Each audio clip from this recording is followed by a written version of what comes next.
Informativo Mundial das Missões. Uma decisão má. Após meses de cultos semanais, 7 presidiários da Polônia aceitaram o apelo para o batismo.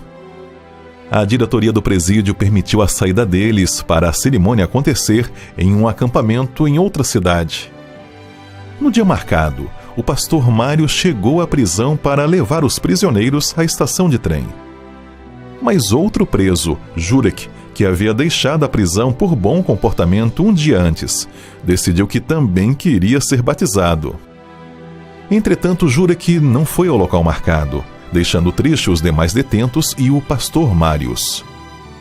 Os batismos foram lindos. Os participantes daquele acampamento adventista vibraram com aquelas decisões a Cristo. 2 dias depois, os detentos voltaram ao presídio, conforme permissão concedida pela direção. Entretanto, Jurek não retornou e foi emitido um mandado de prisão para ele. A polícia foi à sua procura. Jurek foi encontrado bêbado com seu irmão em um parque, após roubarem e assassinarem uma mulher. Os 2 foram presos. A história de Jurek incomodou o pastor Marius. Jurek estava tão perto do batismo, bastava ter ido ao local. 20 anos se passaram e certo dia um ex-prisioneiro começou a visitar a igreja que Marius pastoreava. O homem se chamava Tomek e ele nutria um profundo ressentimento em relação a Deus. O pastor começou a estudar a Bíblia com Tomek, mas com frequência ele explodia em raiva. Ele cresceu em uma família em que seu pai e seu irmão eram criminosos, sua mãe alcoólatra e um outro irmão o abusava. Ele se perguntava: como posso acreditar que Deus é bom? Foi então que Marius comentou sobre a história de Jurek, quando uma única decisão pôde arruinar uma vida. Tomek ficou pálido e começou a chorar. Logo ele disse: eu sou o irmão mais novo de Jurek. Hoje Tomek está prestes a ser batizado e por sua influência outras 2 pessoas já aceitaram a Cristo. O pastor Marius lembra que quando Deus chama, devemos tomar uma decisão imediata. Parte da oferta deste trimestre irá ajudar a abrir um centro de influência em Sortland, Noruega. Sejamos liberais.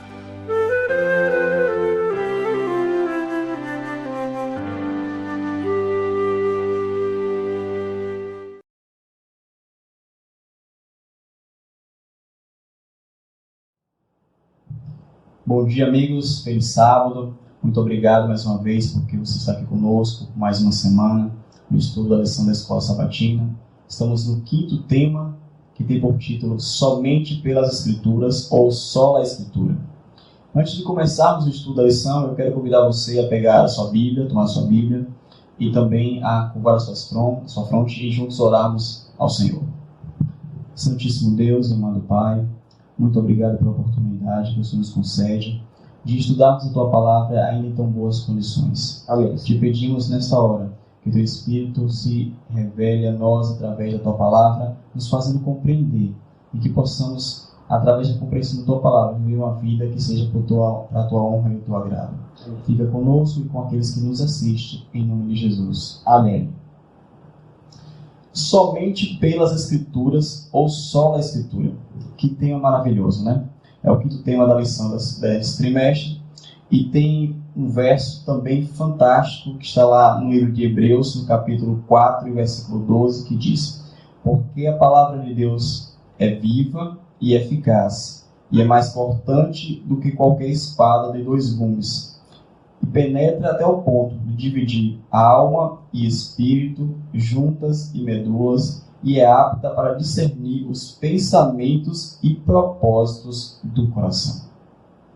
A Bíblia é o único livro com poder de transformar pessoas do seu mau caminho em novas criaturas. E a prova disso nós podemos encontrar lá no livro de Hebreus, na sua 2ª carta, no livro de Coríntios, na sua 2ª carta, onde Paulo escreve no capítulo 5, 17, que as pessoas que estão em Cristo são novas criaturas, ou seja, A partir do momento que o ser humano se depara com a Bíblia, que ele se permite não apenas ler, mas compreender a Bíblia através da ação do Espírito Santo, ele se torna uma nova criatura. É isso? Com certeza. É impossível alguém ter contato com as Escrituras sem que isso cause uma revolução, uma reviravolta em sua vida, né?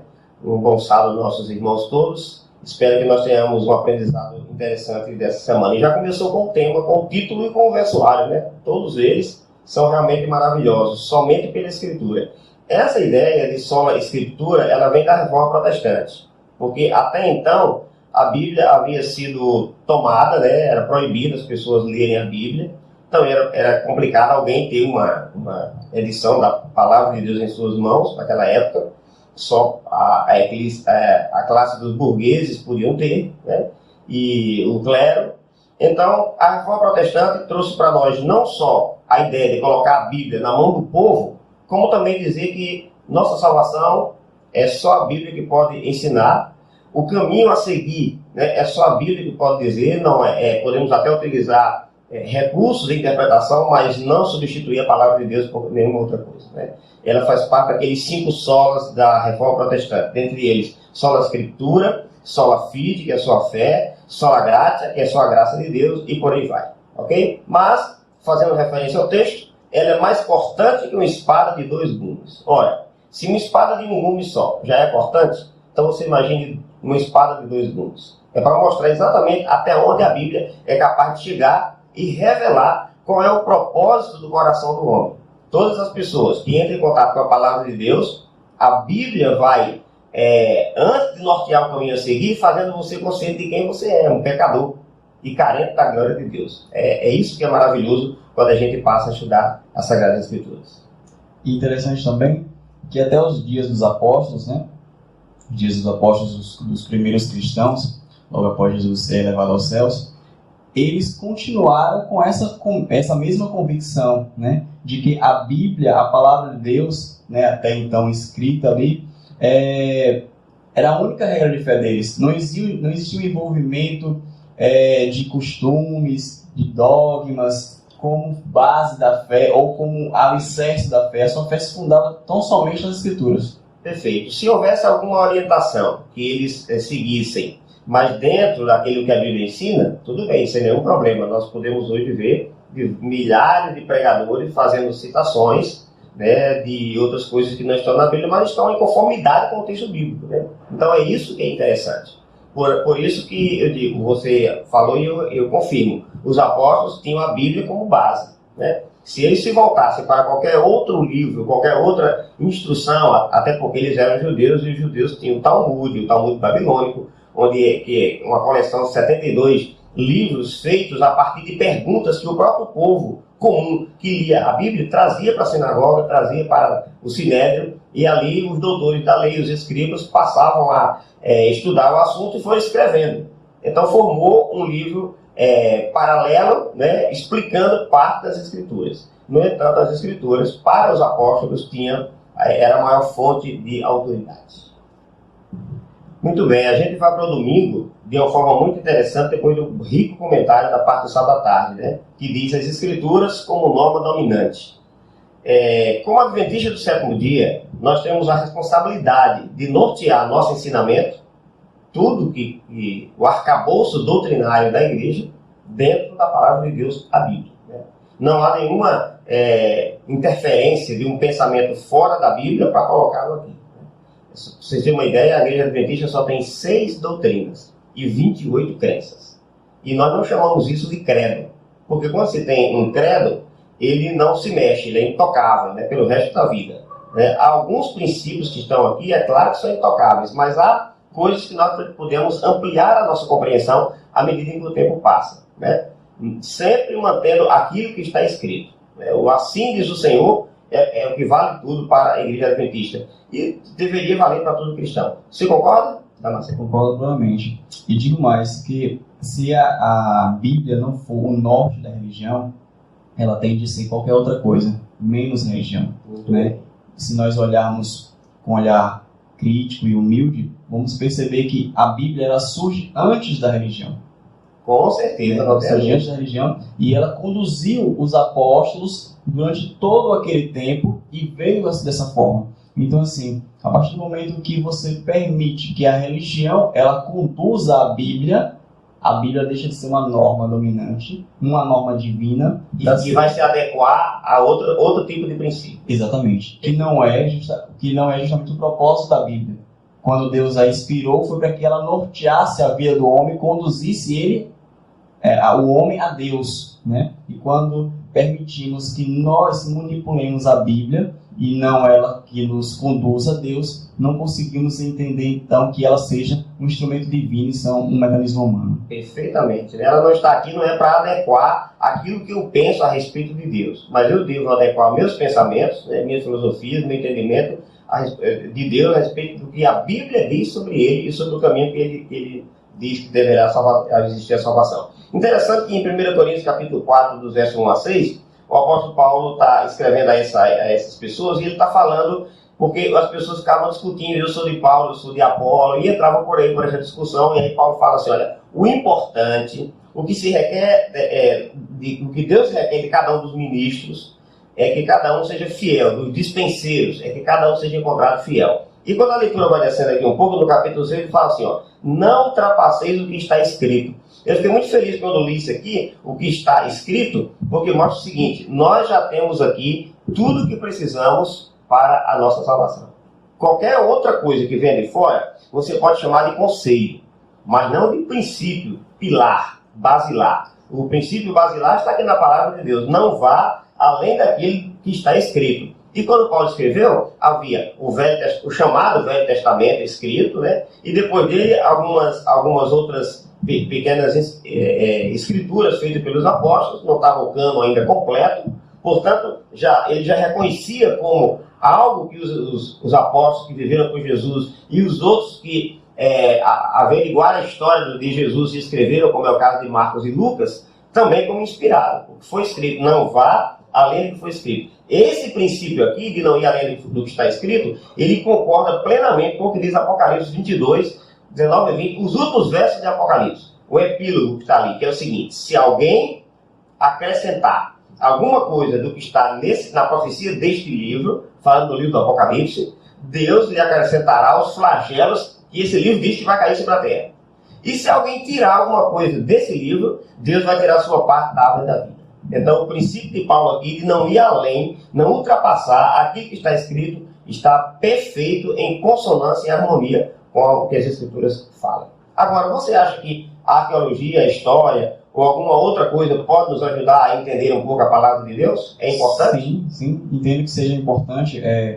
O fato da Bíblia ser a norma dominante não impede que possa utilizar alguns recursos para ajudar o leitor a compreendê-la, né? Em que pese entendamos que a própria Bíblia, ela se explica, né? Ela não precisa de um intérprete, de um intermediário para isso, né? O Espírito Santo é quem faz esse trabalho na vida do leitor, mas não impede nada que você utilize alguns recursos que te ajude a esclarecer um ou outro ponto que pareça e que existe na Bíblia, né? Pontos um pouco mais complexos, mas que não impede que você tenha um conhecimento suficiente necessário para a sua salvação. Perfeito. Léxicos das línguas originais, dicionários, concordâncias e outros livros que fazem comentário são importantes, mas eles devem todos se dobrar ao que diz a palavra de Deus. Nunca nenhum pensamento humano, nem o achismo, nenhuma filosofia de fora, nem mesmo uma comprovação científica que não tenha respaldo bíblico deve ser levado como verdade, como centro da nossa religião. Ok? Com certeza.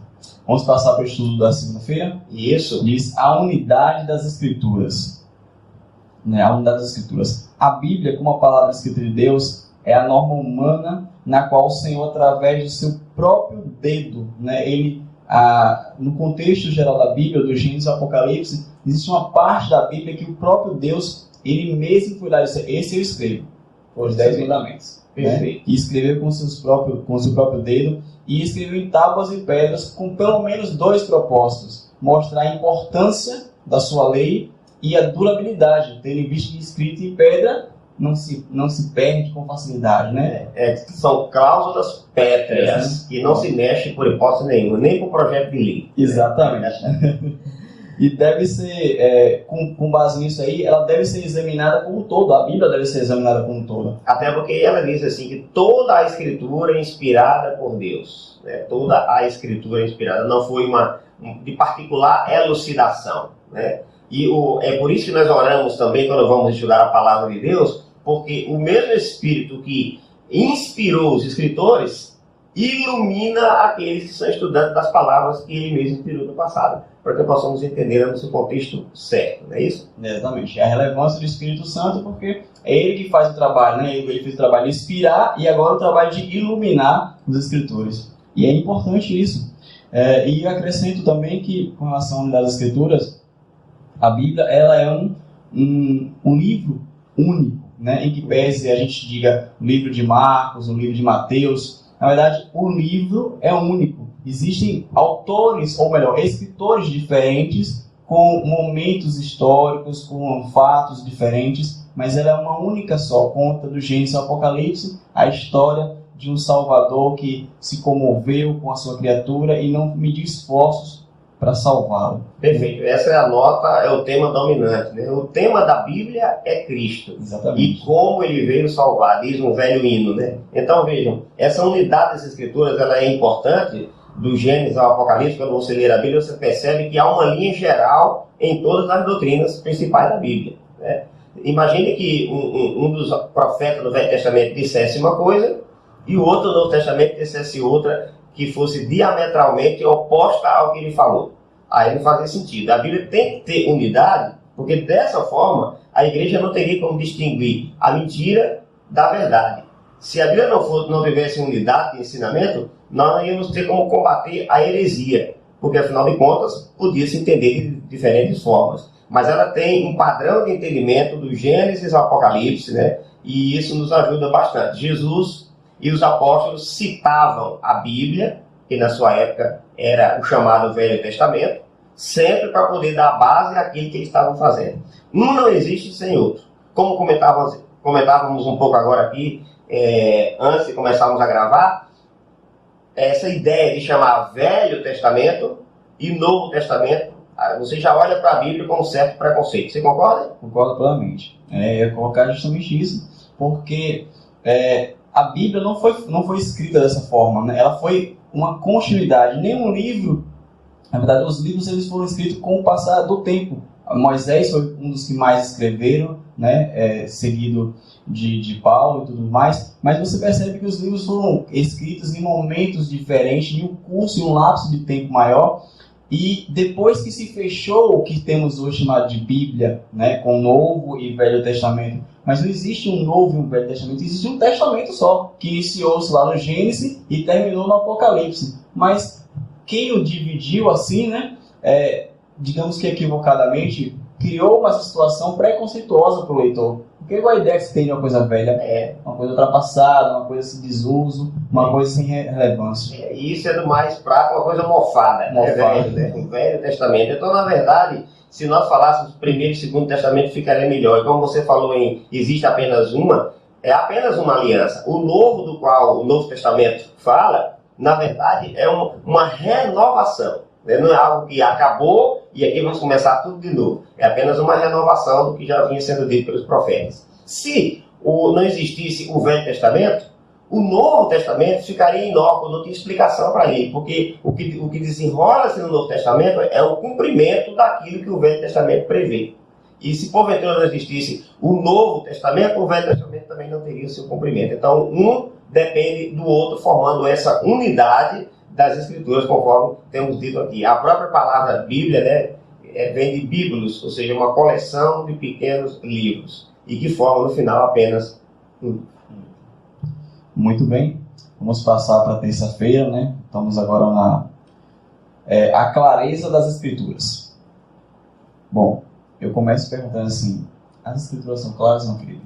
O que você acha? Olha, em que pese as Escrituras apresente pontos, né, em que exija do leitor um maior exercício, né, afinal de contas, nós estamos falando de um livro que foi inspirado por Deus, escrito a ordem dele, né? Existem pontos nas escrituras que uma criança pode compreender, né? Existem pontos que uma criança pode compreender, mas também existem pontos que você vai precisar a eternidade um pouco mais e talvez não fique tudo exatamente as claras, não é as claras, é tão compreensível, né? Podemos usar como exemplo Daniel 12, versículo 4, onde o anjo diz para ele, olha, ele disse, não entendi, tá? Eu não entendi aqui. Ele disse, olha, então fecha e sela, porque não é para o seu tempo, é para o tempo do fim. Não é que naquele tempo as pessoas não estudaram a Bíblia e não leram aquilo, não compreenderam. Não, é porque o cumprimento daquilo teria um momento posterior. A Bíblia coloca isso, correto? Perfeitamente. É tão interessante entender isso aí. Quando é que a Bíblia é clara? A Bíblia é clara quando você junta texto e contexto. Quando você interpreta trechos da Bíblia ou textos isoladamente, ou então misturando com uma filosofia, uma doutrina que não parte dela, aí ela fica complicada de entender. Por exemplo, vou dar um exemplo prático aqui. Gênesis capítulo 2, verso 7 diz assim, ó: E formou o Senhor Deus ao homem do pó da terra, e lhe soprou nas narinas o fôlego de vida. E o homem passou a ser, não a ter, ser alma vivente. Depois que a filosofia grega, dualística, de corpo e alma, começou a varar o mundo afora, e as escolas, os pensamentos, então os homens colocaram uma alma dentro dele. E quando se diz que o homem tem uma alma, é complicado saber para onde ela vai. Por isso que tem tanta teoria. Vai para o limbo, para o purgatório, para o inferno, para a reencarnação, vai para o céu. Mas a Bíblia não diz isso. Diz que o homem é uma alma. Ele é indivisível isso. Ok? Tirou o fôlego de vida, que vai para a mão de Deus, chamado Espírito, o corpo, a parte física, torna-se pó. Ela volta novamente só na ressurreição, conforme a Bíblia prevê. Então, veja, é isso que se fala. Quando você traz de fora filosofias e põe aqui na Bíblia, aí ela não fica tão clara assim. No entanto, ela é clara. E você falou em criança, né? Eu lembrei de uma história que eu vi essa semana, que um menino foi fazer uma declamação do Salmo 23, e quando a gente está diante de uma câmera, às vezes a gente fica meio trêmulo, né? E dá um branco. E o menino começou dizendo assim, ó: O Senhor, meu pastor... Aí deu um branco. Aí, desligaram a câmera, ele volta de novo. O Senhor, meu pastor... E ele olhou para a multidão e não continuou. Pela terceira vez, ele disse: O Senhor, meu pastor, e isso me basta. Então, tem coisas na Bíblia que é o suficiente, é o que nos basta. Um filósofo chamado Immanuel Kant dizia o seguinte, que não estou preocupado com os textos da Bíblia que eu não entendo. Estou preocupado, sim, com aqueles que eu entendo muito bem. Porque aquilo que eu entendo muito bem é meu dever colocar em prática. Então, as escrituras são claras. No passado, foi proibida a leitura da escritura pela igreja romana. E por causa dessa proibição, a escuridão espiritual e intelectual tomou conta da terra. Tanto é que a Idade Média também é chamada por alguns historiadores de Idade Escura. Em todos os sentidos, né? Então, o magistério eclesiástico era que lia a Bíblia e a interpretava. O cidadão comum, a população não tinha o direito de interpretar a Bíblia, mesmo usando ela como sua própria intérprete, que é assim que ela sugere, né? E aí, essas pessoas interpretavam, dando a ela um cunho místico, um cunho secreto, um cunho apenas ilustrativo, né? Não reconhecendo as partes literais da palavra de Deus, porque ela é um livro literal. Claro, você vai encontrar textos que está cheio de figuras de linguagem, né? Como, por exemplo, o Apocalipse, Daniel e outras poucas partes da Bíblia. Mas, em sua maioria, ela é um livro literal e histórico. É bom que entendamos isso, né? Portanto, a Bíblia é clara desde quando você aproxime-se dela com humildade para encontrar nela a palavra de Deus. Muito bem, vamos passar para o estudo da quarta-feira, mas antes eu quero fazer uma ressalva com relação ao texto de Daniel, que eu citei agora há pouco.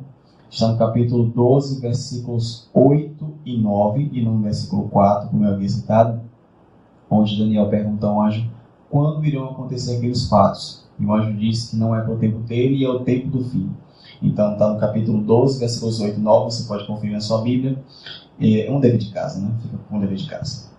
Bom, voltando aqui para a quarta-feira, que fala sobre as escrituras que interpretam as escrituras. Eu começo aqui já colocando que a Bíblia, ela tem o seu próprio mecanismo de interpretação, né? Ela não necessita que nos debrucemos sobre outros livros ou utilizemos outros mecanismos fora da Bíblia, né? Para que esclareça os textos dela. Perfeito. Embora você possa, de certa forma, estudar outros livros de pessoas que já estão há mais tempo estudando o assunto, para poder esclarecer certas coisas. Isso aí são apenas ferramentas para a interpretação. Mas o próprio texto bíblico lhe fornece isso, né? Eu sempre estou tratando de ensinar as pessoas a lerem a Bíblia, e quando eu falo de ensinar, não é só pessoas que nunca leram, são aqueles que já têm a Bíblia na mão. E tem muito tempo de estudante da Bíblia, mas não atenta para uma coisa. A coisa chama-se os detalhes. Você sabe que são os detalhes que fazem a diferença. Então, ao estudar o texto bíblico, atenha-se nos detalhes, que você vai poder fazer o link, né? Ela tem muito isso. Por exemplo, você citou Daniel, agora há pouco aí, Daniel diz assim, ó, o anjo fala assim, Daniel, sele o livro. Foi isso que você citou? Exatamente. Ele perguntou, eu queria entender tudo isso. Tantas figuras aqui, tantas bestas, tantos animais, tantos chifres, eu queria entender. Aí o anjo diz, ó, isso aqui, nem tudo você vai entender agora, porque não é para o seu tempo, é para o tempo do fim. Ou seja, para os nossos dias. Então você sele o livro, no tempo do fim o pessoal vai estudar e vai saber o que significa isso. Aí você vai no Apocalipse, o anjo diz assim, João, não sele o livro, porque o fim está próximo. Ou seja, Daniel recebeu para selar, porque ele vinha para o tempo do fim. João em Apocalipse, 600 anos depois, diz, não sele o livro. Ou seja, esse livro aí já está esclarecido, é uma revelação, não é para ficar selado. Aí você vê com isso a harmonia das escrituras, perfeito? Ela se interpretando a si própria com as regras de interpretação. Tem uma palavrinha chamada hermenêutica sagrada, que é a arte de interpretar a Bíblia dentro da própria Bíblia. E isso tem que ser levado em consideração por todo estudante honesto da palavra de Deus. Então, portanto, para você estudar a sua Bíblia, meu querido, pega uma caneta, um papel. Se não quiser escrever na própria Bíblia, nos espaços em branco, escreve ao lado. Mas não seja superficial com o texto bíblico e tenha paciência, levando em conta que é um texto antigo, ok? Escrito em línguas que hoje são línguas mortas, o hebraico antigo, né? Arcaico, né? E o grego koiné, o grego falado na feira.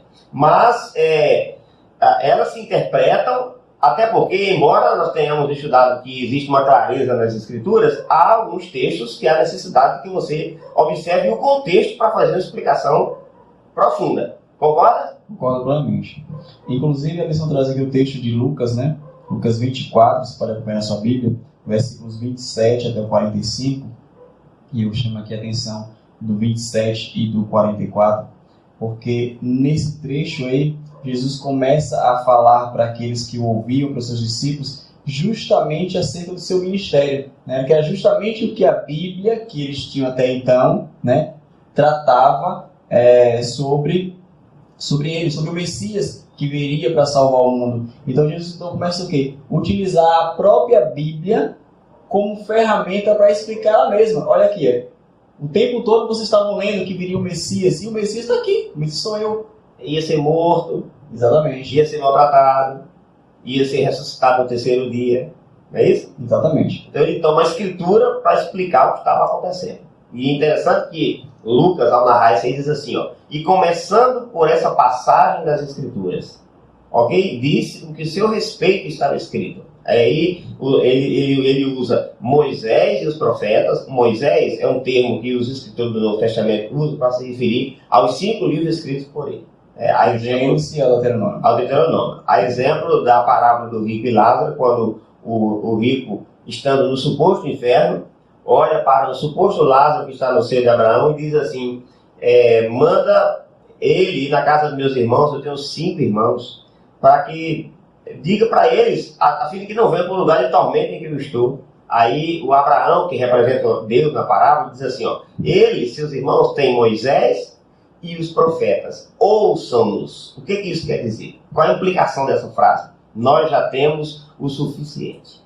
Não precisa de alguém dizer assim, eu tive uma visão, fui lá no inferno e voltei para dizer como é que é lá para ninguém. Não existe isso aqui. Tudo que nós precisamos para a nossa salvação está aqui na palavra de Deus, do chamado Velho e Novo Testamento. E já que estamos falando de escritura, interpreta a escritura, é bom levarmos em conta que isso serve para coisas simples e para coisas mais complexas, né? o próprio apóstolo Pedro, escrevendo em sua segunda carta, capítulo 3, versos 15 a 17, ele diz assim que o nosso irmão Paulo escreveu acerca dessas coisas. Que coisas ele está falando? Da salvação, soteriologia, né? E ele costuma fazer em todas as suas epístolas, nas quais há coisas difíceis de entender. Então Pedro, naquela época, já lendo escritos paulinos, já dizia que tem certas coisas que é complicado de entender, que os indoutos e os inconstantes torcem, como torcem as demais escrituras. Então, naquele tempo já tinha gente que, ao ler a Bíblia, não usava essa regra de interpretação aqui, que é a hermenêutica sagrada, a escritura se explicando, né? O texto era torcido para a própria distribuição deles. Então, Pedro já fala que tem coisa difícil de entender. E aí, professor, não sei se você quer comentar um pouco mais aqui dentro, eu queria só fazer tornar bem prático o que significa as escrituras, interpretar as escrituras. Outro dia alguém me ligou meio desesperado, porque havia lido aqui no livro de Jó, no capítulo 4 e o versículo 18, o seguinte, olha só o que ele havia lido. Eis que Deus não confia nos seus servos, e aos seus anjos atribui imperfeições. Como é que pode? A Bíblia está dizendo que Deus não confia nos seus servos, e porque Amós 3,7 diz assim, certamente o Senhor Deus não fará coisa alguma, sem primeiro revelar seus segredos aos seus servos, os profetas. E como é que diz que Deus não confia nos seus servos? E aos anjos que não caíram, ele atribui imperfeição. A pessoa entrou em pânico quando leu isso aqui. E aí deu um telefonema pedindo uma explicação. Então eu falei aquilo que falo sempre. Ao estudar a Bíblia, você observe detalhes, tenha paciência com o texto bíblico, ok? Cave fundo, vendo sempre o contexto. Aí pedi para ela abrir no mesmo livro de Jó, capítulo 42, versículo 7. Ok? Eu falei, vamos ao contexto. O contexto, sabe que existe um contexto imediato, que é aquele que está logo um pouco antes e depois do texto que você está lendo, e o contexto remoto, que é o que está em outros capítulos do mesmo livro, ou em outros livros, ou num dos dois testamentos. É o contexto remoto, como nós podemos assim falar. Então, eu pedi para ela abrir em Jó 42, versículo 7. E lá diz assim, ó. Tendo o Senhor falado essas palavras a Jó, o Senhor disse também a Elifaz, o temanita, a minha ira se acendeu contra ti e contra teus dois amigos, porque não dissestes de mim o que era reto, como o meu servo Jó. E quando você volta lá para o capítulo 4, verso 18, vai ver que quem estava com a palavra era Elifaz. Elifaz é que estava falando para Jó aquilo que Deus não havia mandado ele falar. Então, dizer que Deus não confia nos seus servos e nem nos seus anjos, isso é coisa da cabeça de Elifaz, não de Deus. Então Deus aqui repreende Elifaz, dizendo, olha, a minha ira se acende contra você, porque você falou aquilo que eu não mandei você falar. Ou seja, isso é fake news, né? Estavam mentindo para Jó a respeito de Deus, ele estava mentindo. Então você, quando olha, diz, agora entendi. Não é Deus que está dizendo que não confia nos seus servos. Era um homem não autorizado por Deus que estava narrando. Jó está narrando o que Elifaz diz, ok? Mas isso, Damasceno, talvez seja uma coisa simples. Quando a gente vai para coisas mais complexas na Bíblia, a gente também precisa de fazer essa interpretação de texto e contexto. E o autor da lição está falando aqui, ó. Deixa-me ler para vocês. Ao compararmos as escrituras com elas mesmas, é importante estudá-las completamente. Se possível, devemos fazê-las em suas línguas originais. Então, a Bíblia foi escrita o chamado Velho Testamento em hebraico e o Novo Testamento em grego, né? Com um pouco de aramaico em ambos os testamentos. Pois bem, então existe, se alguém tiver condição de estudar as línguas originais, excelente, melhor. Se não tiver, fique tranquilo. O contexto nos ajuda a fazer a interpretação pura. Mas as línguas originais lançam muita luz, porque afinal de contas nós temos uma Bíblia traduzida para uma língua moderna. No entanto, ela foi escrita numa língua que não se fala mais praticamente. Percebe? Então, eu queria só dar um exemplo aqui, para você ter noção. Quando Jesus está conversando com os apóstolos, ali em Mateus capítulo 24, versículo 3, e os apóstolos dizem, dize-nos quando sucederão essas coisas, que sinal haverá da tua vinda? A palavra vinda ali é traduzido para o português, é vertido como, a palavra lá em grego é parousia, né? A pronúncia seria parúcia, né? E eu quero mostrar para vocês aqui, eu estou com o Novo Testamento em grego, vocês não dá para ver, mas a gente estuda junto aqui. A palavra parousia, eu estou citando como se escreve em português, né? O parúcia é essa daqui. Fazendo só um pouco de exercício com você, meu caro irmão, acompanhante, estudante da palavra de Deus. Esse é o termo grego para aquela pergunta: dize-nos quando será o sinal da tua parousia. E parousia é interpretado também, é vertido também como presença. E presença pode ser uma presença visível ou ele chegar invisivelmente, correto? No entanto, e isso dá pano para as mangas, porque alguns avisam que a volta de Jesus não vai ser visível. Parousia é presença. No entanto, e eu trouxe aqui também para você ver parousia, né? Parúcia, né? Do grego, escrevendo em grego é assim, e em português é assim, parousia, né? Parúcia. Então vejam, como é que eu fico sabendo se parousia aí é presença ou é vinda? Você vai para a Bíblia pesquisar. Aí, lá no livro de 2 Coríntios, na carta de 2 Coríntios, capítulo 2, versos 6 e 7, a mesma palavra aparece aqui no grego, parousia de novo, com o seguinte contexto, vejam. Porém Deus, que conforta os abatidos, nos consolou com a chegada de Tito, a parousia de Tito. Percebe? A chegada, vinda, presença. Pode ser traduzido por qualquer uma dessas palavras, a palavra parousia. Então, ele está dizendo aqui que Deus nos confortou com a presença de Tito. Tito foi visitar Paulo lá e Paulo ficou feliz. Tito estava invisível lá? Lógico que não. Então, presença visível. Portanto, podemos provar pelo contexto que quando será o sinal da tua parousia é vinda. É vinda visível, como sustentam outros textos da palavra de Deus. Ou seja, a própria Bíblia se interpretou, né? Porque um texto naquele momento aparenta ser algo, na verdade não é aquilo que se imaginava ser. Mas ela mesma deu a sua própria explicação, não precisou de outra pessoa, outro livro, né, fora da Bíblia, para se interpretar. E você vê isso, inclusive, nas simbologias proféticas, né? Quando o assunto é profecia, Daniel, Apocalipse, que são exemplos, Ezequiel também, né? Ela mesma mostra o significado. Sei lá, por exemplo, as águas que vistes onde a meretriz está assentada. Primeiro você lê, Apocalipse 17. Eu vi uma besta escarlate, uma besta do abismo e uma meretriz sentada em cima dela, montada em cima dela. Né? E a besta surgia das águas. E o que será isso? Aí você vai analisar: as águas que viste onde a meretriz estava sentada são povos, multidões, nações e línguas. Ela mesmo dá o significado. Os 10 chifres que viste sair do animal terrível e espantoso, de Daniel 7, são 10 reinos que sairão daquele reino. Um reino grande, o animal terrível e espantoso, e 10 pequenos reinos. Então, ela mesma dá a chave de interpretação. Muito bem. Vamos passar para quinta-feira, nosso tempo já está próximo do fim. Tem como subtítulo Sola Escritura e Ellen White. Bom, esse deve ser um dos temas mais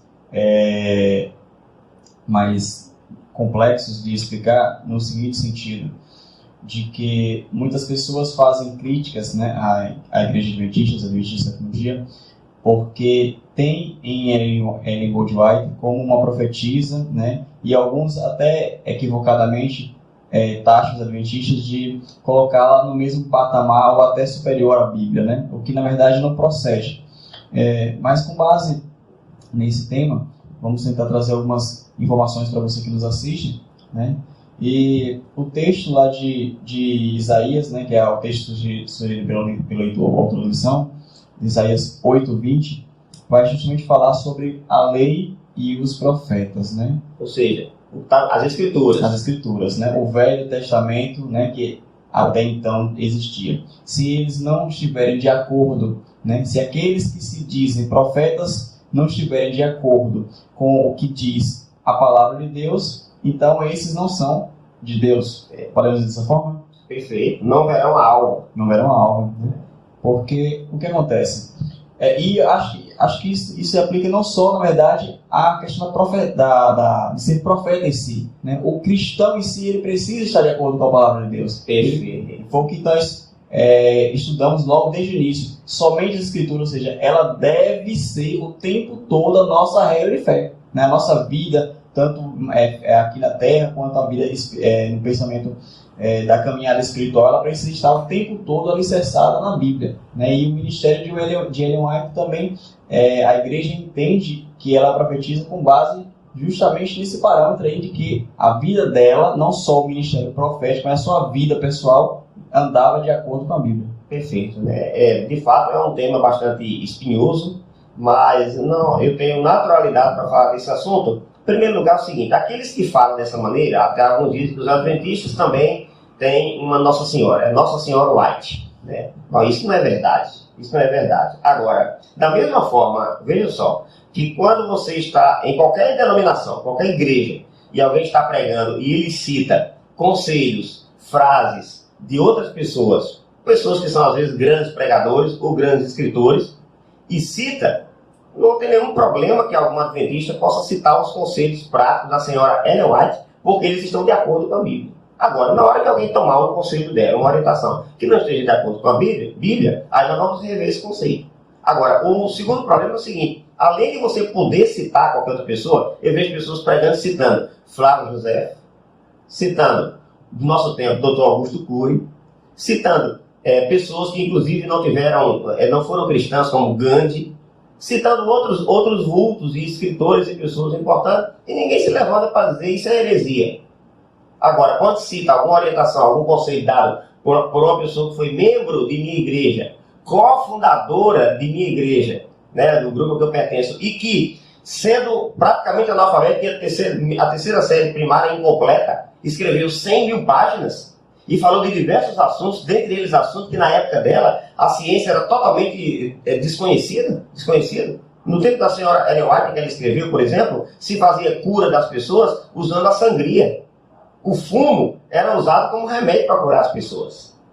A ciência não tinha descoberto nada sobre o assunto. E ela já falou desse assunto dizendo que não era por aí. Que existem 8 remédios da natureza. Né? E ela falou de outras coisas, como profetiza, que também tiveram seu cumprimento no futuro.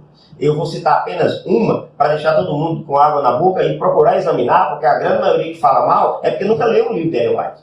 E eu desafio você a ler Caminho a Cristo, Vida de Jesus, O Desejar de Todas as Nações, O Grande Conflito e principalmente A Ciência do Bom Viver. Entendeu? Quando alguém lê, vai verificar que ela não está indo além daquilo que está escrito. Em nenhum momento. Né? Mas ela falou, por exemplo, na própria Ciência do Bom Viver, que chegaria um tempo em que os sindicatos iam promover greves que iam atrapalhar a vida, tornar difícil a vida das pessoas nas cidades. Isso está acontecendo hoje? Porque quando ela escreveu esse texto aqui que estou citando, foi em 1905. E ela não tinha, eu acho que ela não tinha noção do que significa uma greve de caminhoneiros, do que significa uma greve de polícia, uma greve de motorista de ônibus numa cidade como Salvador, São Paulo e Rio de Janeiro. No entanto, ela profetizou. Isso é só um petisco para a gente ter uma ideia de como o ministério dessa senhora, usado por Deus, é tão importante para guiar o povo de Deus nessa reta final da história. Porque Deus sempre teve profetas guiando o seu povo, principalmente em momentos difíceis. E houve profetas escritores, canônicos, e profetas não canônicos, que é a classe da senhora Ellen White. Gade nunca escreveu nada, Natan possivelmente nunca escreveu nada, as 4 filhas de Filipe, aquelas profetisas, nunca escreveram nada. Samuel não, é... Saul, ele chamado de profeta, você sabe, até Saul entre os profetas, né? E um tanto de outros mais que a Bíblia cita e não são canônicos, né? E, no entanto, foram inspirados por Deus, ok? Agora, eu posso falar aqui alguma coisa mais para a gente fechando? Eu iria perguntar para você, justamente antes de você fazer a sua citação aí, eu iria falar o seguinte: a igreja entende que os livros escritos de Ellen White, por estarem então em harmonia com a Bíblia, eles estão no mesmo patamar, eles servem para esclarecer a Bíblia, eles substituem a Bíblia? Absolutamente. A própria Ellen White, inclusive quando ela era perguntada assim, a senhora profetiza? E ela responde assim: eu sou a mensageira do Senhor. Né? Para que não dá aquele ar de empáfia, de arrogância que os supostos profetas da atualidade têm, né? Falando com todo assim, eu sou a mensageira do Senhor. E ela dizia assim, a Bíblia somente é a nossa única regra de fé e prática. E eu trouxe, a propósito do livro da senhora White, Mensagens Escolhidas, volume 3, e na página 33, observe o que ela diz. Mensagens Escolhidas, volume 3, página 33. Não solicito, porém, que acateis minhas palavras. Ponde a irmã White de lado. É ela falando. Não citeis outra vez minhas palavras enquanto viverdes, até que possais obedecer à Bíblia. E agora notem. Quando fizerdes da Bíblia vosso alimento, vossa comida e vossa bebida, quando fizerdes dos seus princípios os elementos do vosso caráter, conhecereis melhor como receber conselho de Deus. Ou seja, quando você entende a Bíblia, quando entende que existe ministério de profetas, que o profeta não é só homem, pode ser profetisa, mulher também. Quando entende que nos últimos dias teria um ministério do dom profético para guiar o povo de Deus, quando você entende a Bíblia, aí você vai entender outros conselhos, inclusive os dela como profetisa. Ok? E aí ela vai dizendo assim: enalteço a preciosa palavra diante de vós neste dia. Não repitais o que eu declarei afirmando: a irmã White disse isto e a irmã White disse aquilo. Descobri o que o Senhor Deus de Israel diz e fazei então o que ele ordena. Então não tem como. Os adventistas não colocam a Ellen White nem em pé de igualdade com a Escritura. Ao contrário, dizemos, como ela mesma disse, os escritos dela são uma luz menor guiando para uma luz maior. Mas até os seus escritos estão abaixo da palavra de Deus. Muito bem. Eu agradeço a você que nos assistiu até agora. E se você percebeu aqui no nosso cenário, a Bíblia ela está acima de vários outros livros aqui. E ela foi a propósito colocada assim, porque é desta forma que ela deve estar. É dessa forma que nós consideramos que ela tem de importância. A nossa fé deve se fundar tão somente na Bíblia. Se você quiser ler outros livros, não tem problema, ele é conhecimento. Mas a Bíblia, ela deve fundamentar a sua decisão de aceitar Jesus como seu Salvador ou não. Perfeito. Bom, então vamos fazer uma conclusão aqui. João Felipe, o que você tem suas outras palavras? Muito bem, as outras palavras são as seguintes. Apocalipse capítulo 1, versículo 3. Bem-aventurado aquele que lê, embora ler nesse caso aí é ler no púlpito, ler na sinagoga, seria ler na igreja, mas o mesmo princípio vale para quem lê em sua casa. Bem-aventurado aquele que lê, aquele que ouve, e aqueles que praticam as palavras da profecia dela, dessa profecia, as coisas nela escritas, porque o tempo está próximo. Essa é a grande mensagem, né? Só a Escritura, só a Bíblia. Se você, porventura, se deparar com algum texto que não compreenda, põe uma interrogação e continue estudando. Né? Se você encontrar com alguém que questione seus princípios, suas crenças, e você tiver alguma dúvida, alto lá. Você para um pouquinho, respira e fala: poderemos rever esse ponto em outra ocasião, mas vamos para a Bíblia. Ok? Dessa forma, encontraremos no Manual do Bom Viver, que é a Palavra de Deus, a resposta segura para nossas perguntas inquietantes. E aquilo que a gente não puder entender, a gente joga na conta de Deuteronômio 29, 29. As coisas reveladas pertencem a nós e a nossos filhos, mas as encobertas pertencem ao Senhor nosso Deus. Muito obrigado por ter ficado conosco até aqui. O Senhor nos espere com oração. Perfeito. Vamos orar. Querido Pai que está no céu, nós louvamos o Teu nome pela Tua palavra, que o Senhor de forma tão maravilhosa preservou até hoje, para que pudéssemos nela encontrar o caminho, encontrar o guia que nos conduz até a vida eterna. Obrigado porque ela nos leva a Jesus, que é o caminho, a verdade e a vida. Nos dá o Teu Espírito Santo sempre que a tomarmos para lê-la e interpretá-la. Te pedimos em nome dele, de Jesus. Amém.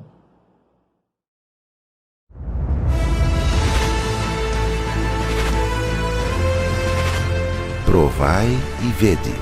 História de hoje: uma festa para as primícias. A comunidade de agricultores adventistas que vive na cidade de Mamborê, no oeste do Paraná, chegou nessa região por volta do ano de 1946. Desde então, uma tradição iniciada por estes pioneiros vem sendo mantida: a consagração a Deus de todas as colheitas. Para marcar esse costume sagrado, que vem desde o povo de Israel, quando eles realizavam as festas comemorativas, os agricultores de Mamborê criaram a Festa das Primícias, no primeiro sábado de maio.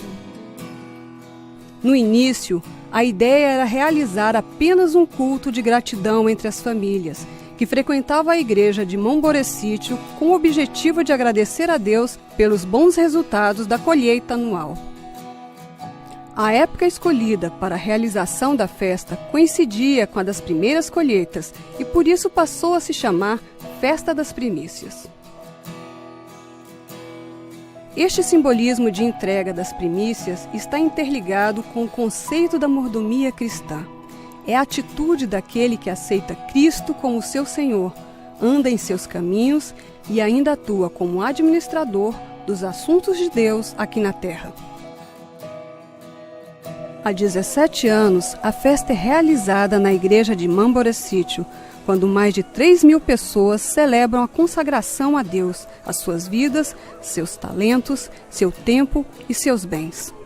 A programação tem início na sexta-feira, com a realização de um culto na histórica igreja de Mamborecítio, apenas para os moradores da região. Além dos agricultores, a pequena igrejinha rural recebe convidados especiais que farão parte da programação na grande festa espiritual que acontece no dia seguinte. Quando lemos esse texto, we learn a very simple principle. No sábado pela manhã, uma multidão vinda de diversos lugares do país já está se movimentando de um lado para o outro, revivendo as grandes campais que aconteciam na época dos pioneiros. A grande tenda montada especialmente para a festa reúne todos os participantes num só espírito de adoração a Deus. O programa desse dia é especialmente pensado para que cada participante se envolva no significado da festa e possa levar para suas casas, igrejas e famílias uma atitude de fidelidade como fiel mordomo de Deus.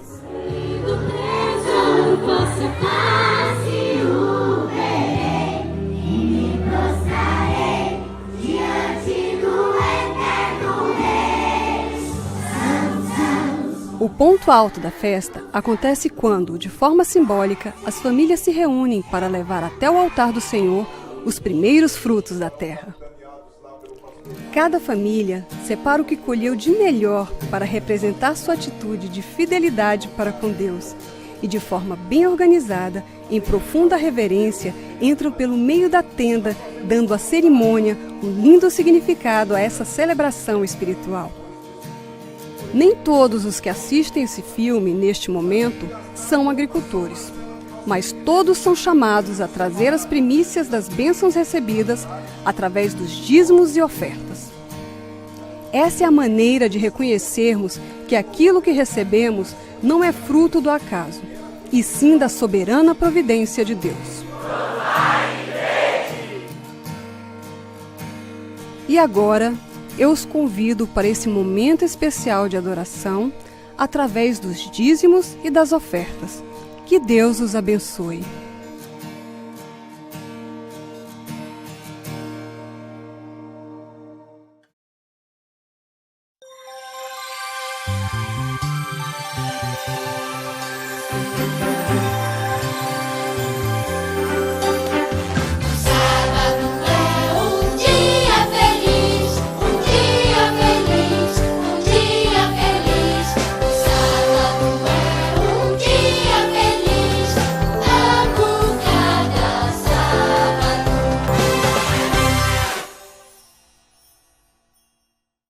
Olá, crianças, feliz sábado, tudo bom?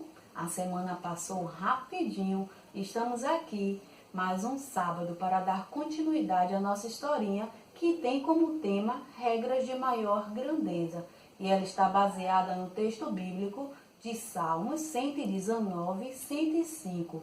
Vamos ler juntos?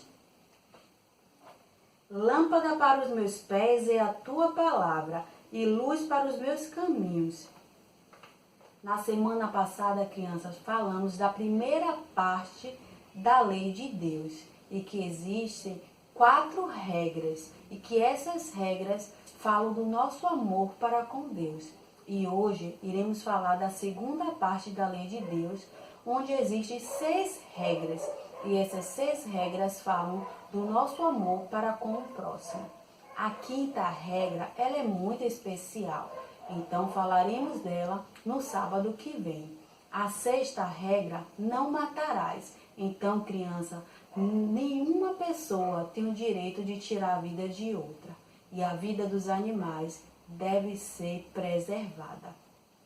Sétima regra, não adulterarás. O homem e a mulher, quando se casam, fazem um compromisso diante de Deus. E eles prometem entre si fidelidade. E essa união deve ser respeitada. Oitava regra, não furtará. Mas o que é furtar, crianças? É pegar alguma coisa que não é sua, mesmo que essa coisa seja pequena, como uma borracha, um lápis, um brinquedo. Deus não gosta dessas coisas. Nona regra: não dirás falso testemunho. Não devemos falar mentiras contra outra pessoa. Existem crianças que gostam de inventar coisas que não são verdadeiras. A Bíblia diz que o pai da mentira é inimigo de Deus. A 10ª regra: não cobiçarás. Não devemos, crianças, cobiçar as coisas dos coleguinhas, o brinquedo, a roupa, o celular, o videogame. Porque quando cobiçamos aquilo que não é nosso, nós ficamos tristes, porque a gente não pode ter aquilo. E devemos nos alegrar nas coisas que Deus nos deu. As regras de Deus existem para nos proteger. Imagine, se eu não roubar, eu não preciso ter medo da polícia. Se eu não mentir, eu não preciso ter medo que a minha mentira venha a ser descoberta. Lembre-se, crianças, devemos ser bondosos uns para com os outros, mesmo que a outra pessoa não seja bondosa conosco. Vamos ler novamente o versinho bíblico que está baseado na nossa historinha de hoje. Está lá em Salmos 119 e 105. Lâmpada para os meus pés é a tua palavra e luz para os meus caminhos. Vamos orar? Querido Papai do Céu, hoje aprendemos que devemos ser bondosos uns com os outros. Nos ajuda, Senhor, a amar a todos. Em nome de Jesus, amém.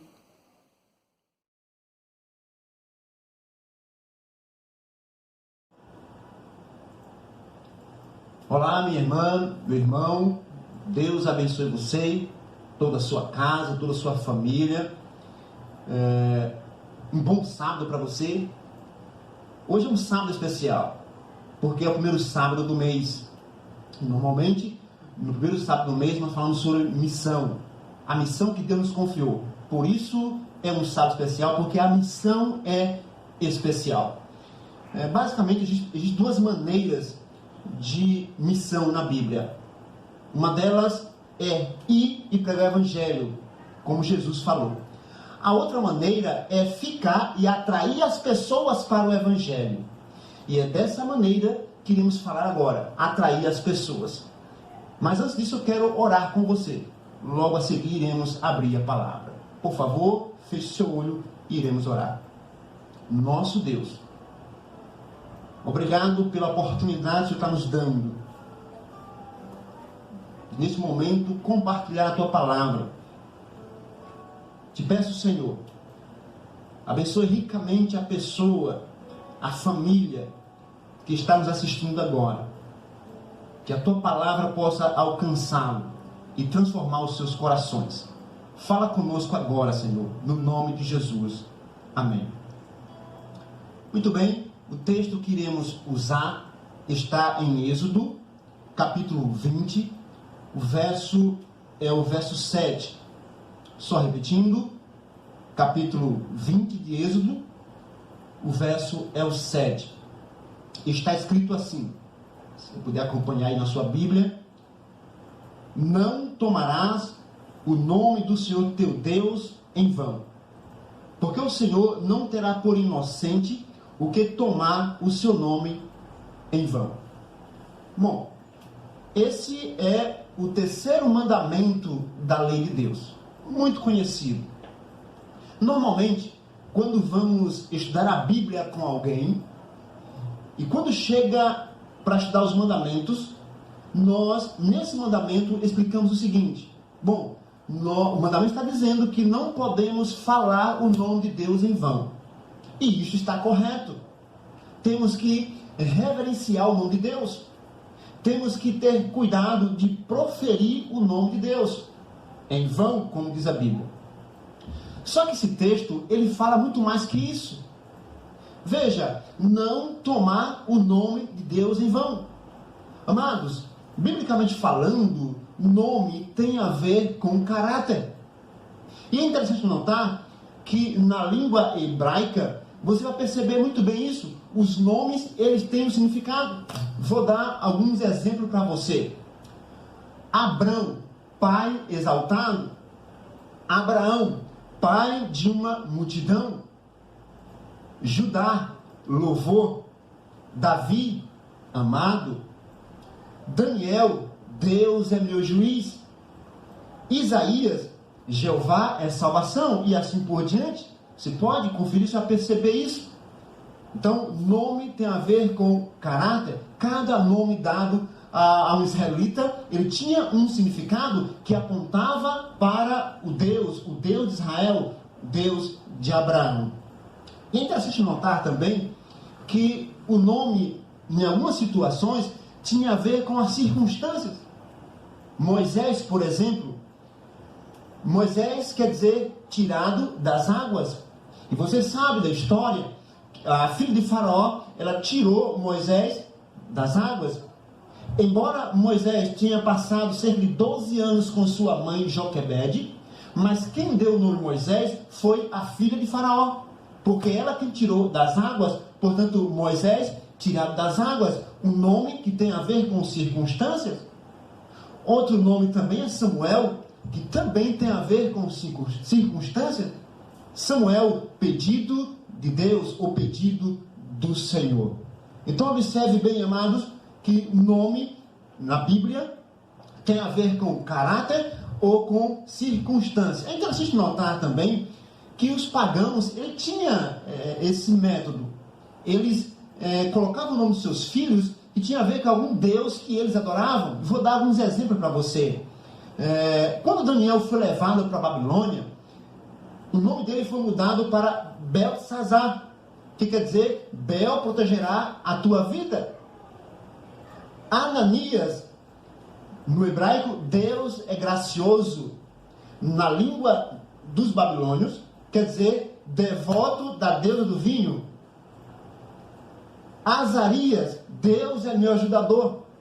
Foi dado o nome para ele de Abednego, que quer dizer servo de Nego. E assim por diante. Perceba que, repetindo, os pagãos também tinham esse método de colocar o nome dos seus filhos em homenagem aos seus deuses. Portanto, só para ficar claro, nome na Bíblia tem a ver com caráter. É interessante notar que quando o pai dava o nome ao seu filho, ele esperava que o seu filho correspondesse com esse nome. E quando isso não acontecia, quando o filho não correspondia com o nome que foi dado para ele, isso era uma frustração. Vou dar um exemplo para você. Abisalão, filho de Davi. Quando Abisalão nasceu, Davi, ele disse assim, olha, esse aqui vai promover a paz. Pai da paz. Portanto, o nome Abisalão quer dizer pai da paz. Aquele que promove a paz. Só que Abisalão, ele não promoveu a paz. Ao contrário, Abisalão, ele acabou perseguindo o seu próprio pai. Queria matar o seu próprio pai. Então isso foi uma frustração para Davi. Porque o nome que ele deu ao seu filho não correspondeu àquilo que ele queria. Ele não foi o pai da paz. Ele não promoveu a paz. Portanto, era uma frustração para o pai quando o filho não correspondia com o nome que recebia. Por fim, amados, se nome tem a ver com caráter, então vamos parafrasear aquele texto que lemos em Êxodo 20, versículo 7, dizendo o seguinte: não tomará o caráter de Deus em vão. Olha que interessante como muda. Perceba que o texto não diz não falarás ou proferirás o nome de Deus em vão. Não, o texto fala não tomarás, ou seja, não tomarás para si o nome de Deus em vão. É isso que o texto está dizendo. Não tomar o caráter de Deus em vão. Talvez você conheça esse livro, Os 10 Mandamentos. Nesse livro, na página 30, o autor, ele diz o seguinte, comentando esse verso que lemos: tomar o nome de Deus em vão é dizer que somos filho ou filha de Deus e continuar na mesma vida. Significa adotar esse santo nome sem experimentar uma genuína mudança. Olha que interessante. Perceba que tomar o nome de Deus em vão é tomar para si o caráter de Deus em vão e não corresponder com esse nome. Para aprofundar mais o nosso conhecimento, para que você entenda melhor, eu quero ler com você outro texto que está no livro de Atos. Por favor, me acompanhe aí na sua Bíblia. Livro de Atos, capítulo 11. Atos, capítulo 11, o verso é o 26. Só repetindo, para que você acompanhe, Atos 11, verso 26, está escrito assim: tendo encontrado, está se referindo aqui a Paulo, levou para Antioquia, e por todo um ano se reuniram naquela igreja e ensinaram numerosa multidão. Em Antioquia foram os discípulos pela primeira vez chamados de cristãos. Veja que interessante. Naquela cidade de Antioquia, os discípulos, eles receberam um apelido interessante. Eles foram chamados de cristãos.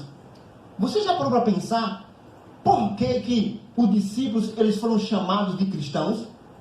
Ah, certamente porque eles eram parecidos com Cristo. Eles falavam como Cristo falava. Eles, quem sabe, andavam como Cristo andava. Se vestia como Cristo se vestia. Tudo o que eles faziam era uma imitação daquilo que eles aprenderam de Cristo. E quando as pessoas viram isso, eles não tiveram outra alternativa. Ali vai um cristão. Porque os discípulos, eles eram parecidos com Cristo. Faziam o que Cristo fazia. Veja que interessante, amados. Eles foram chamados de cristãos porque eles imitavam a Cristo. Eles honravam o nome de Cristo. Quando alguém aceita Cristo, ele é chamado de cristão. Você já talvez tenha percebido isso? As pessoas chamam você de cristão, de crente, de irmão. Não é assim que acontece? Olá, irmão, olá, bênção. É assim que acontece. Porque você leva o nome de Cristo. Mas há um detalhe interessante, amados. A escritora e profetisa Ellen White, no livro Serviço Cristão, ela escreveu o seguinte, preste bem atenção. Mas, se os cristãos são apenas de nome, são como o sal que perdeu o sabor. Não exercem nenhuma influência para o bem no mundo. São, pela falsa representação de Deus, piores que os incrédulos. Que coisa terrível, queridos. Quando eu não represento bem o nome de Deus, diz a profetisa que eu sou pior do que os incrédulos, porque eu não estou influenciando. Veja, nós fomos chamados para influenciar. Nós fomos chamados para honrar o nome de Cristo.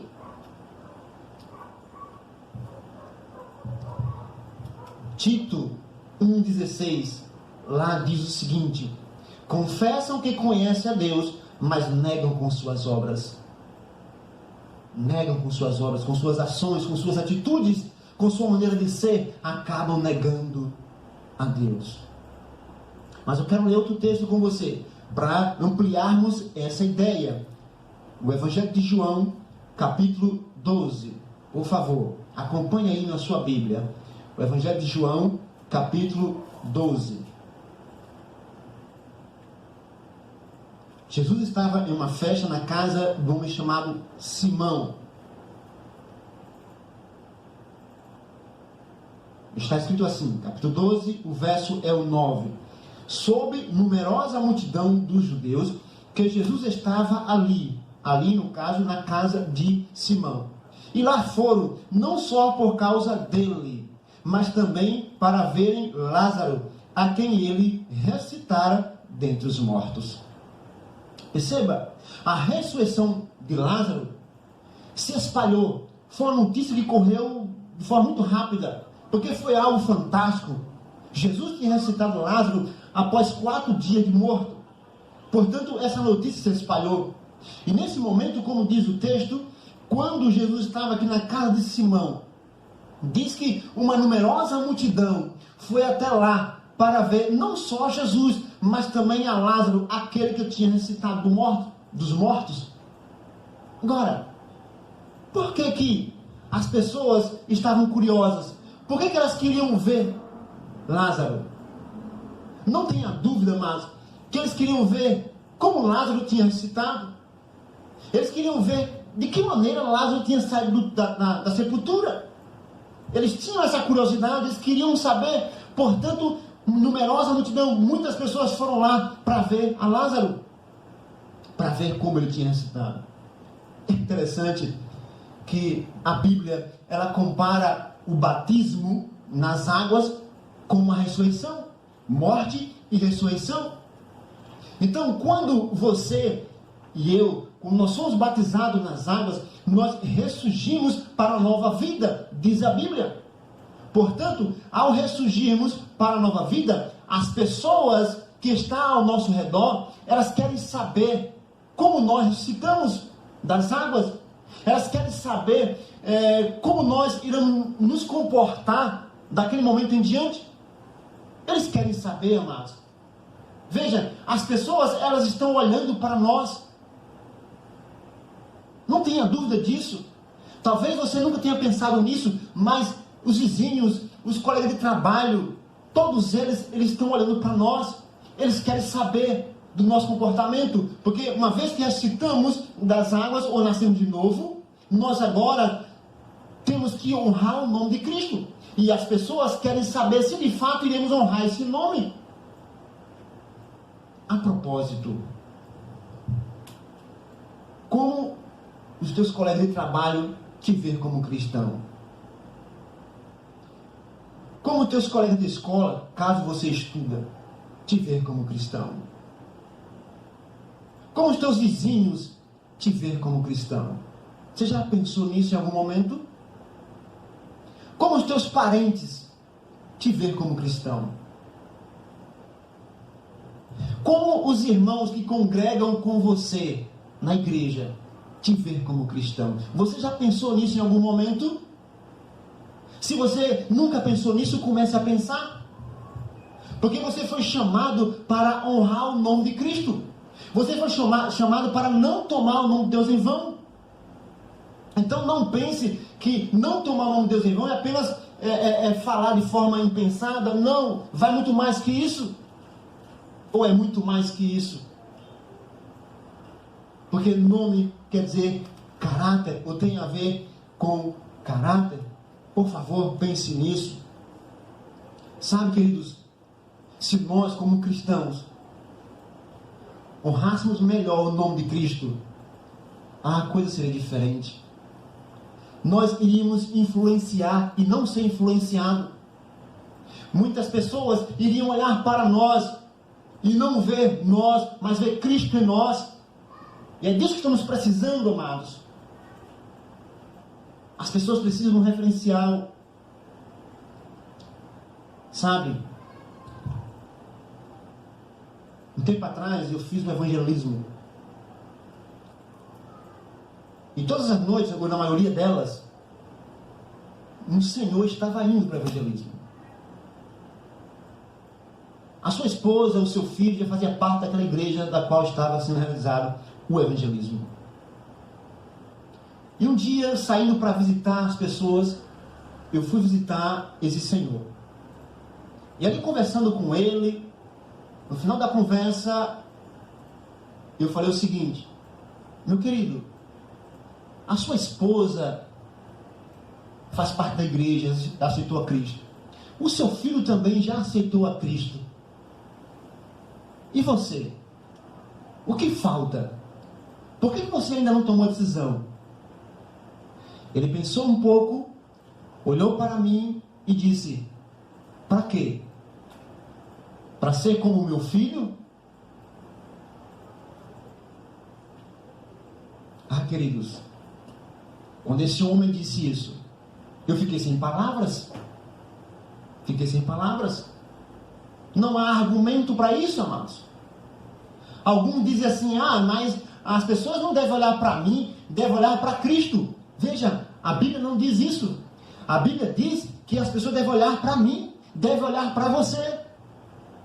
Sabe, Paulo ele escreveu dizendo o seguinte, que nós devemos ser o bom perfume de Cristo. Nós devemos ser a carta de Cristo, ou a carta escrita. E também ele disse, nós somos embaixadores de Cristo. Então, as pessoas aí fora, elas precisam de um referencial. Elas precisam olhar para nós. E uma vez que elas vejam Cristo em nós, e isso vai fazer com que elas sejam atraídas para o Cristo que vive em nós. E isso é importante. Sabe, às vezes nós saímos para pregar o Evangelho.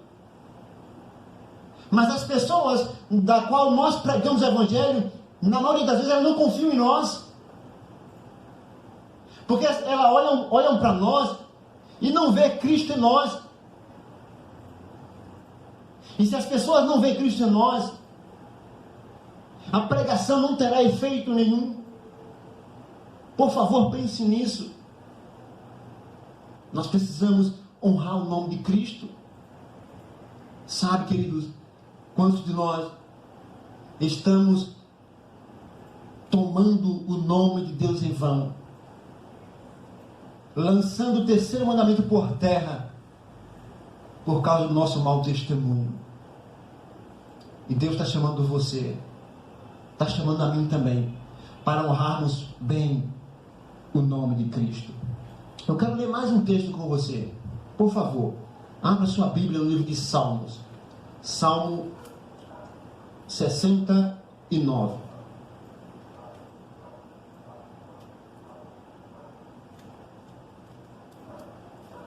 Só repetindo, Salmo 69, o verso é o 6. Olha o que o salmista diz. Preste atenção. Verso 6. Não sejam envergonhados por minha causa os que esperam em ti, ó Senhor Deus dos exércitos. Nem por minha causa sofram vexame os que te buscam, ó Deus de Israel. Olha a preocupação do salmista. Ele estava preocupado com isso. E às vezes nós não nos preocupamos com isso. Ele diz, olha, não sejam envergonhados por minha causa os que esperam em ti, ó Senhor dos exércitos. Então as pessoas que esperam em Deus não devem ser envergonhadas por nós.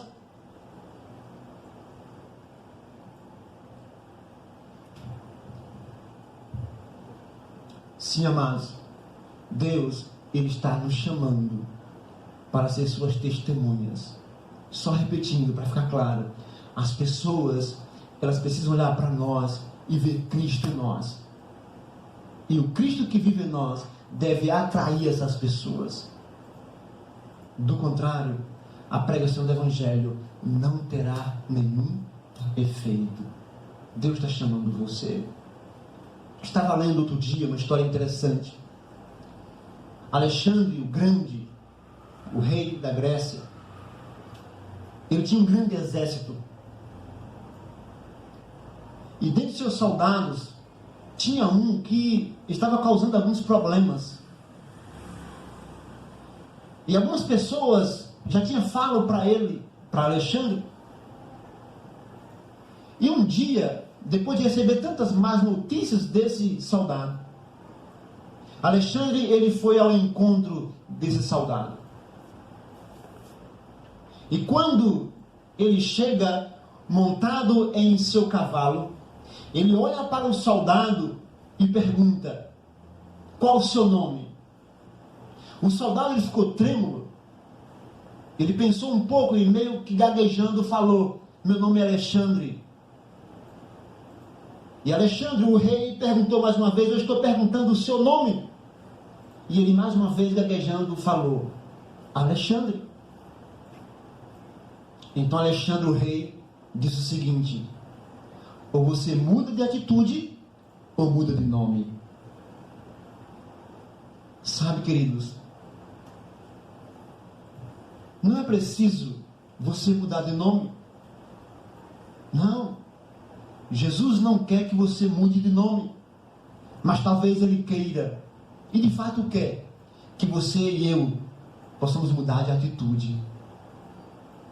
Porque uma vez que, se nós mudarmos de atitude, aí sim, vamos estar honrando o nome de Jesus. E foi para isso que Ele chamou você. Portanto, se eu e você, se nós, todos juntos,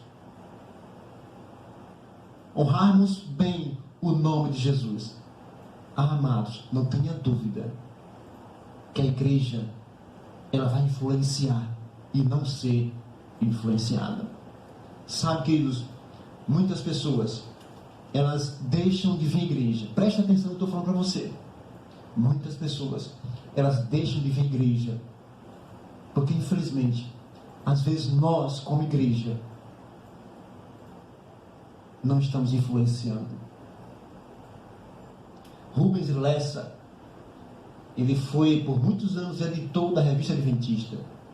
Ele disse o seguinte: o barco foi feito para o mar e não para a terra seca. Mas o barco só está seguro no mar enquanto o mar não estiver dentro dele. Isso quer dizer que a igreja, ela está no mundo, mas só estará segura se o mundo não estiver dentro da igreja.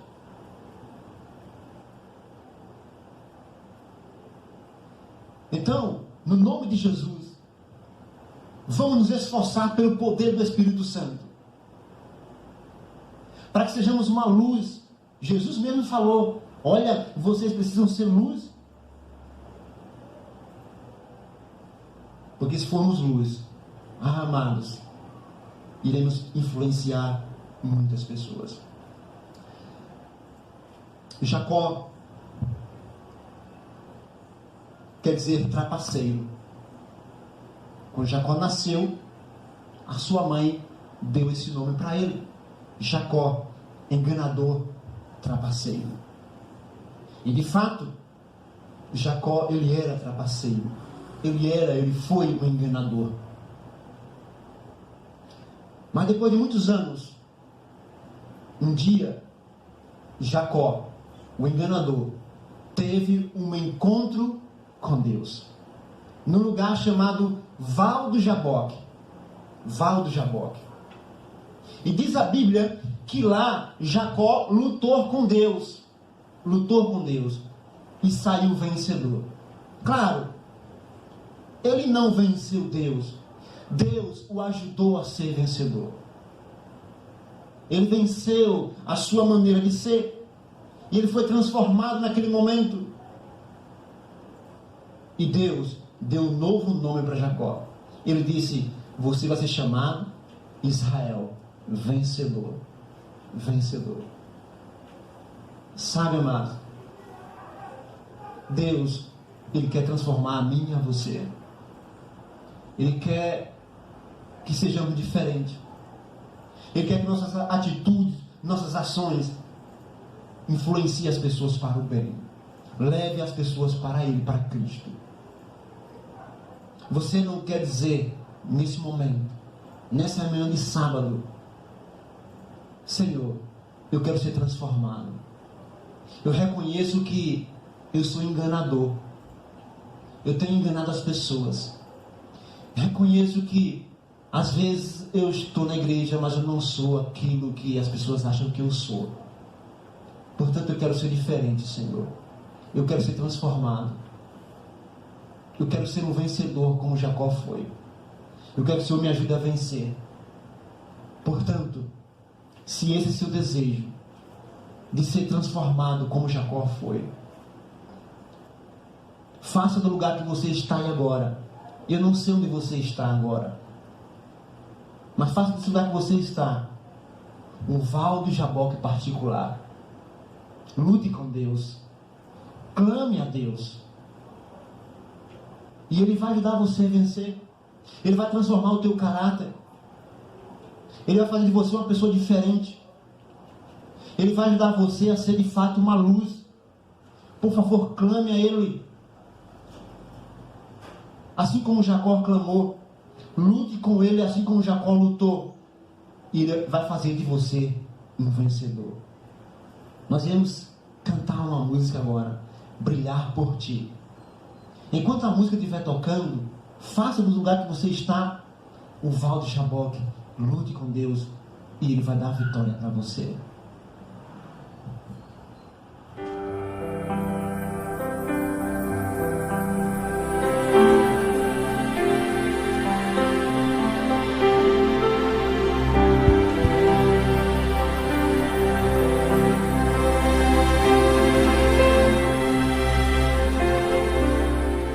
Às vezes parece que ser um cristão não é fácil em meio à escuridão. Ainda mais se eu pensar que não é minha luz, mas a união com Deus que o brilho produz.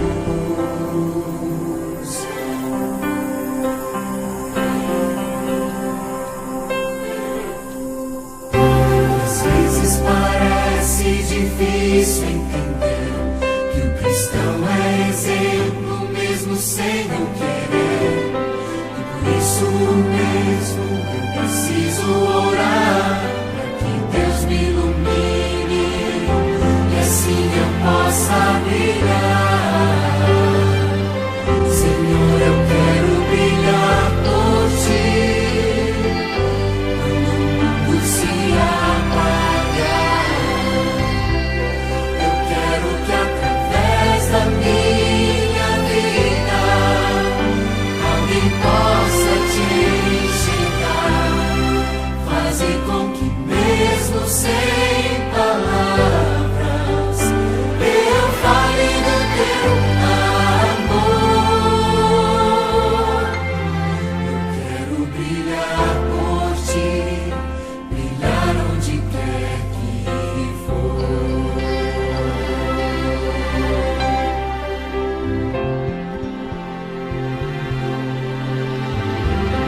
Às vezes eu temo que vou fracassar, pois eu sei que errei e continuo a errar. Mas a minha luz parece extinguir-se.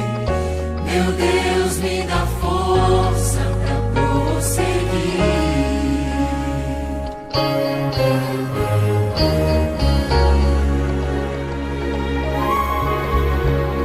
Não importa o quanto eu tente me esforçar, eu só posso vencer se Ele me ajudar.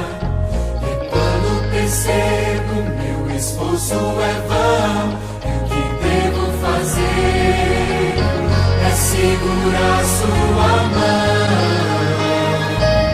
Senhor, eu quero brilhar por Ti quando o mundo se apagar. Eu quero que através da minha vida alguém possa Te enxergar. Faze com que mesmo sem palavras eu fale do Teu amor. Eu quero brilhar por Ti, brilhar onde quer que for.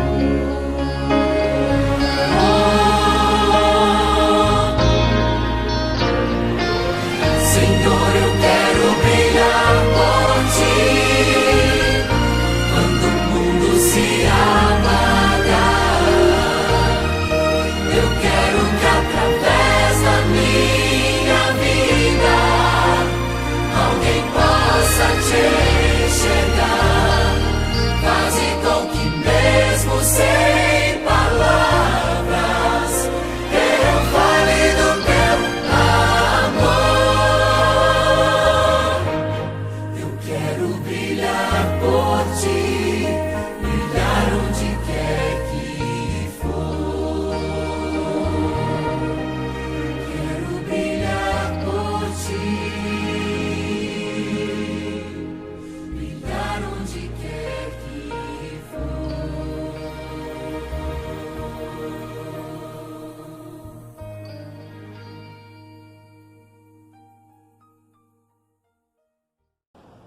Nosso Deus, nós louvamos o Teu nome pela revelação da Tua palavra.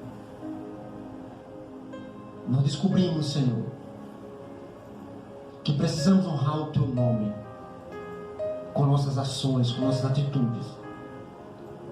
Mas às vezes, Senhor, temos deixado a desejar. E nós queremos, ó Pai, ser transformados pelo Senhor, assim como o Senhor transformou Jacó. Portanto, neste momento, abençoa ricamente o Teu filho, a Tua filha, que lutou contigo agora. Faz dela um vencedor, Senhor. Se porventura ele não influenciou ninguém até agora, que de agora em diante, como vencedor, ele possa influenciar e ganhar pessoas para o Teu reino. Que as pessoas possam olhar para ele, para ela, e não ver ele, não ver ela, mas ver o Senhor nele, o Senhor nela. Faz dele uma tocha, uma luz em meio às trevas desse mundo. Essa é a nossa oração, Senhor. Esse é o nosso clamor, e nós o fazemos no nome de Jesus. Amém.